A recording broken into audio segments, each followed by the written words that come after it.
Si cela est parfois vrai, la vérité c'est que cela n'est pas tout le temps vrai. Le fait d'être marié ne nous confère pas une spiritualité élevée par rapport à ceux qui ne le sont pas encore.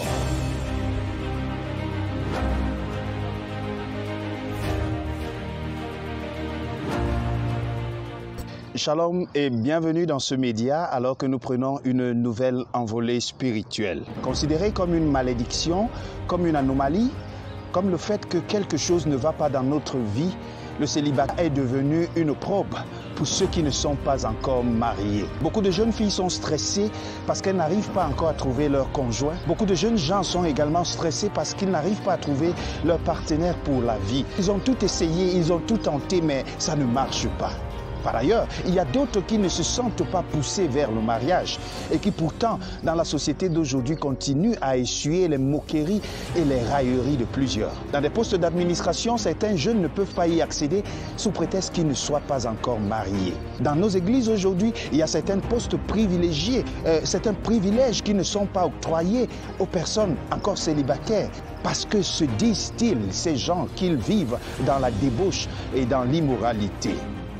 Si cela est parfois vrai, la vérité c'est que cela n'est pas tout le temps vrai. Le fait d'être marié ne nous confère pas une spiritualité élevée par rapport à ceux qui ne le sont pas encore.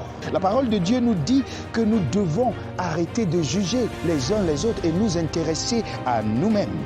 Je l'ai dit plus haut, le chrétien marié n'est pas plus spirituel que celui qui ne l'est pas encore. Lorsque j'ouvre ma Bible dans le livre de Genèse chapitre 2, le verset 21, la Bible me dit ceci. Alors l'Éternel Dieu fit tomber un profond sommeil sur l'homme qui s'endormit et prit une de ses côtes et referma la chair à sa place.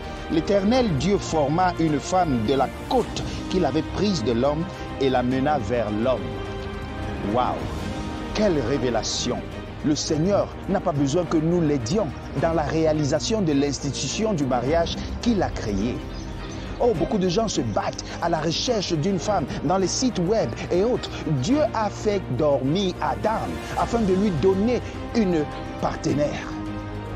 Oh, je comprends mieux la parole qui dit que c'est dans le calme et la tranquillité qu'est notre secours. Ne nous battons plus pour être à la recherche de celui, de celle qui sera la partenaire de notre vie.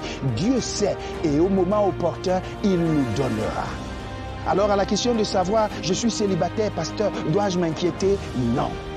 Tu n'as pas besoin de t'inquiéter parce que Dieu sait que tu en as besoin et au moment venu, il te donnera la femme de ta vie, le mari de ta vie.